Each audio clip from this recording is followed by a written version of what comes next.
सतगुरु रूपी प्यारी सात संगत जी, प्यार और सत्कार से कहना धन निरंकार जी। सात संगत जी, सतगुरु माता जी का शुक्राना, जिनकी कृपा से हमें ये सत्संग सेवा सिमरन करने का मौका मिल रहा है।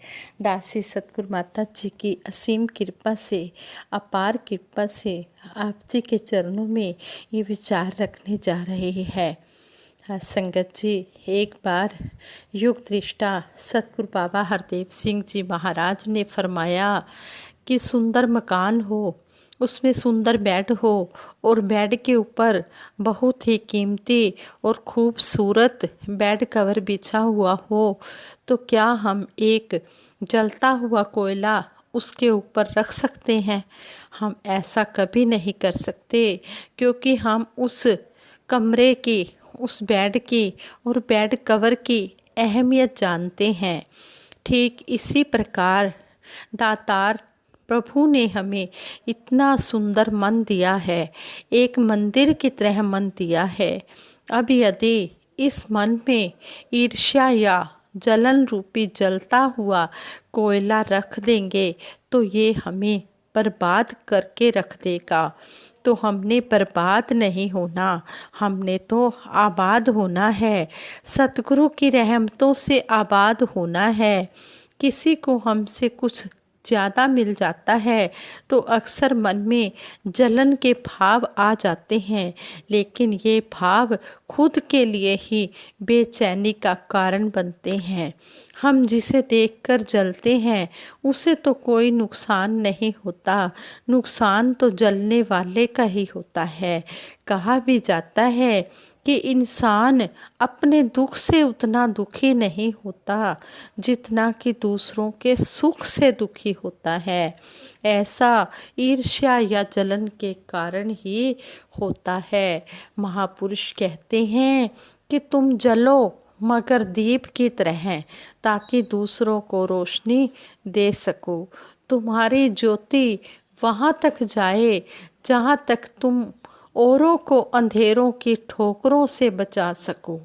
कहने का भाव, गुरसिक एक रोशन मीनार की तरह होता है, जो खुद तो जलता रहता है पर औरों को रास्ता दिखाता है, उन्हें सुख देता है। एक जले हुए दीपक की बहुत अहमियत है। सतगुरु बाबा हरदेव सिंह जी महाराज कहते थे कि जला हुआ दीपक अगर झोपड़ी में भी रहता है तो वह धरती के लिए वरदान है, वह दूसरों को रास्ता दिखा सकता है।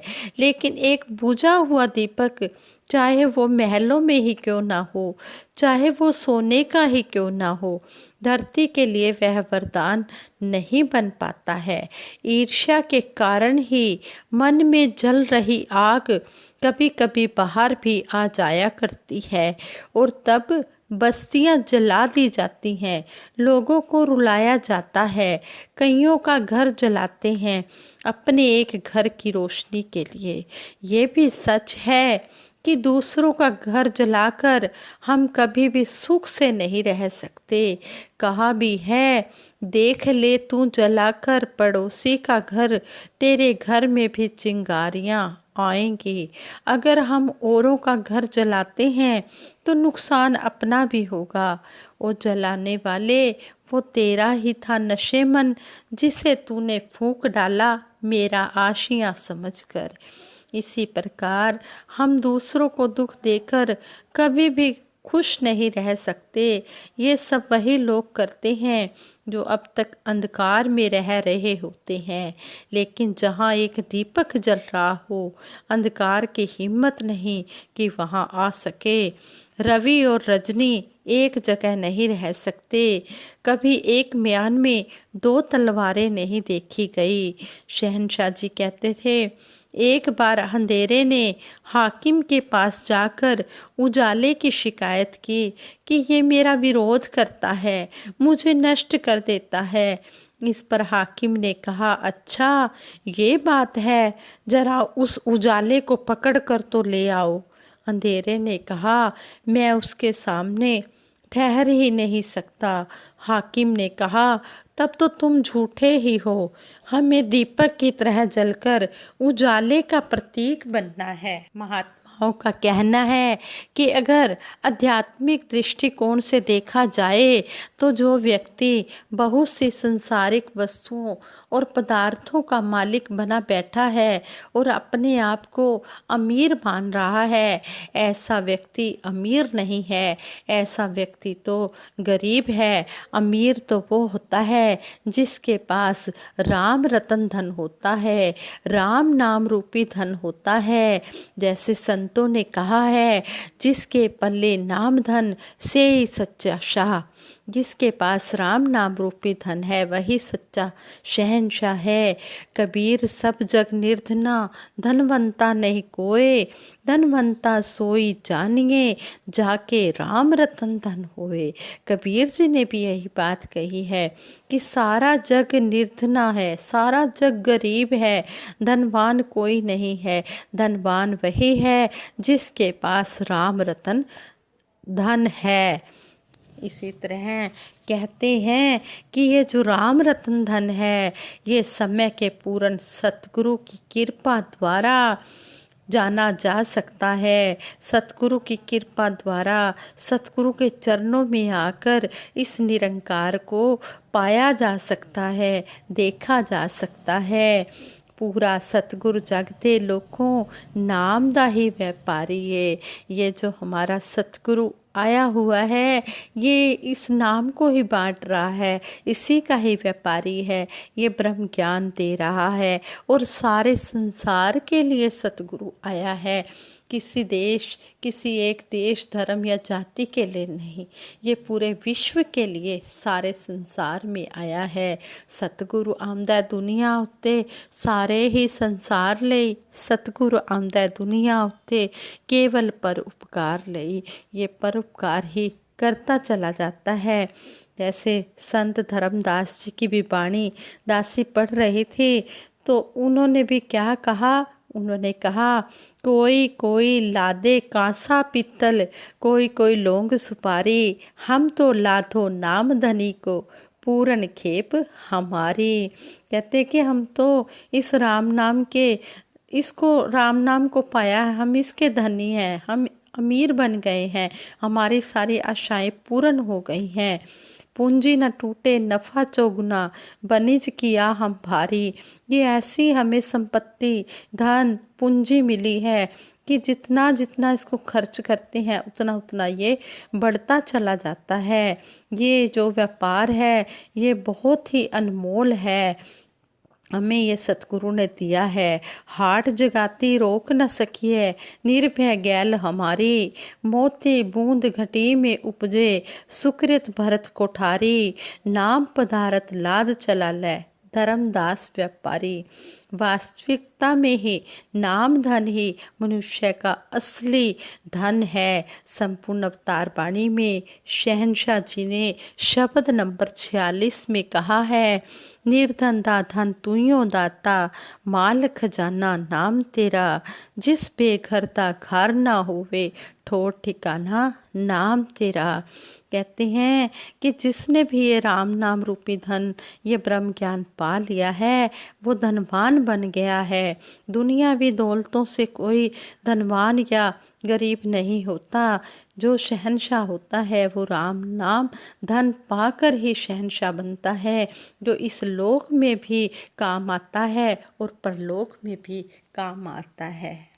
पूर्ण सतगुरु से ब्रह्म ज्ञान की प्राप्ति होने पर भगत निरंकार सतगुरु को हर समय अपने अंग संग अनुभव करने लगता है और सतगुरु के हर आदेश उपदेश को मानकर सेवा सिमरन सत्संग करते हुए अपना जीवन जीता है। फिर उसे सारा संसार ईश्वर में प्रतीत होने लगता है और उसमें सिया राम में सब जग जाने की भावना साकार हो उठती है।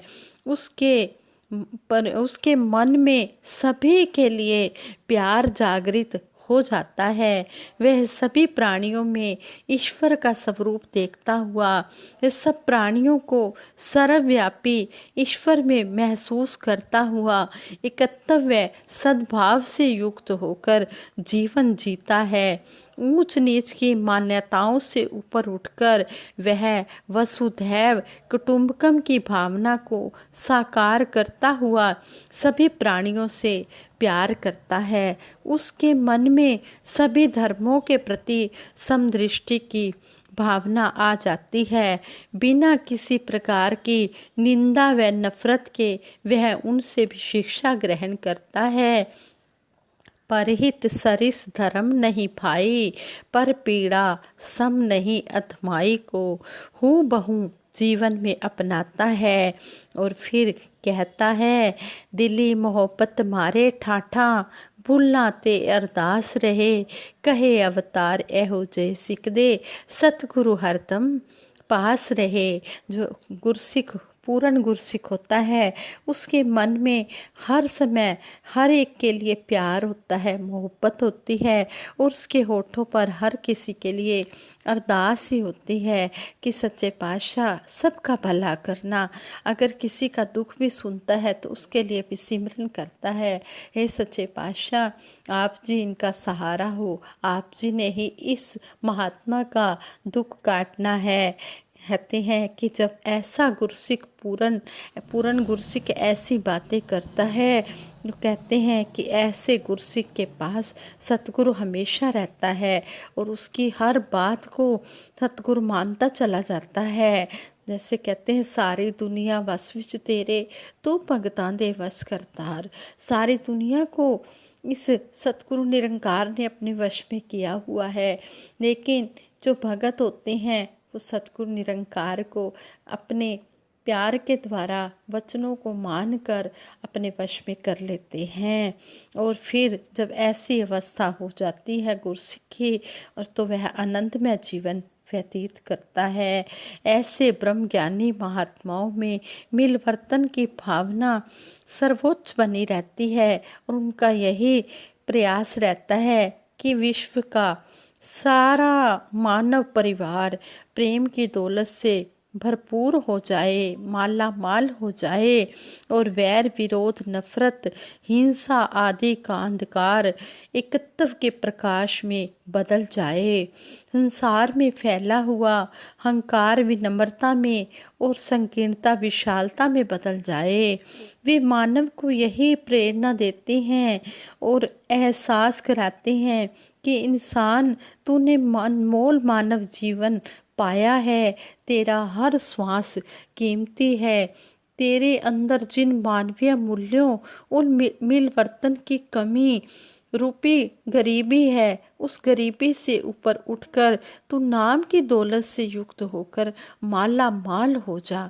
ब्रह्मज्ञानी महात्मा समाज में वैगरिस्त में रहते हुए हर प्राणी की निष्काम व निरक्षित भाव से सेवा करना अपना कर्तव्य समझते हैं।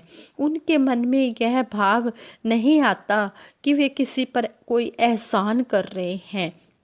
वे अपने आप को सतगुरु का एक सेवक वे समाज का एक अंग मानते हुए अपने आप को सेवा में लगाकर अपने आप को भाग्यशाली समझते हैं। उनके कर्तव्य पालन में यदि उन्हें कोई कष्ट भी सहना पड़े तो भी वे अपने कर्तव्य पालन से पीछे नहीं हटते। वे दूसरों के कष्टों को दूर करने की हर संभव कोशिश करते हैं और अपने कांटेक्ट में आए सभी प्राणियों को सुख पहुंचाने में अपना सुख मानते हैं और निष्काम भाव से सेवा करना उनका स्वभाव ही होता है। संपूर्ण अवतार वाणी शब्द नंबर 74 में लिखा है, उठता बहंदा सुनता रहंदा अरशां दी शहनाई नू, अवतार गुरु दा शब्द संभाले भूले होर पढ़ाई नू। कहते हैं कि वे बिल्कुल ऐसी अवस्था को अपनाकर वे सहज अवस्था में अपना जीवन बिताते हुए अपना लोक सुखी और परलोक सुहेला कर लेते हैं। ब्रह्म ज्ञान प्राप्ति से पहले मनुष्य को स्वयं के बारे में यह पता ही नहीं होता कि वह कौन है, कहाँ से आया है, संसार में उसके आने का उद्देश्य क्या है, और फिर जीवन यात्रा संपन्न करके उसने जाना कहाँ है। इन सभी बातों का एक ही उत्तर है, जिसे संपूर्ण अवतार वाणी के शब्द नंबर 237 में युग पुरुष शहंशाह बाबा अवतार सिंह जी महाराज ने बड़े ही सुंदर शब्दों में समझा दिया है। कहे अवतार ज्ञान दी बख्शिश, धरती कर हो जांदी नहीं, जीवन मकसद दी बंदे नू समझ कदी भी आंदी नहीं। शहंशाह जी ने कहा है, जब तक ब्रह्म ज्ञान की बख्शिश इंसान पर नहीं हो जाती, उसे समझ ही नहीं आती कि मेरे जीवन का मकसद क्या है। जब ब्रह्म ज्ञान ले लेता है तो उसे पता लग जाता है कि मेरे जो जीवन का मकसद है वो मैंने पा लिया है। वर्तमान काल में सतगुरु माता सुदीक्षा जी महाराज ये ब्रह्म ज्ञान रूपी दात देकर आत्म अनुभूति करवा रहे हैं और अमोलक जीवन के लक्ष्य की प्राप्ति करवाकर उनका जीवन सफल कर रहे हैं और एक सुंदर समाज की स्थापना कर रहे हैं। आओ हम सतगुरु माता सुदीक्षा जी महाराज से यही आशीर्वाद मांगते हैं। सच्चे पातशाह जिस तरह आप जी ने जोड़ा है इसी तरह हमें जोड़ के रखना, और जिनके हिस्से में अभी यह ब्रह्म ज्ञान रूपी दात नहीं आई, सच्चे पातशाह उनके घट में बैठकर आप जी उनका भी लोक सुखी और परलोक सुहेला करो। सच्चे पातशाह जिस तरह हम पर कृपा की है इसी तरह सब पर अपनी कृपा बनाए रखना। आप तो बहुत ही दयालु हो, घट वासी हो, अंतर्यामी हो, हर एक के दिलों की जानने वाले हो।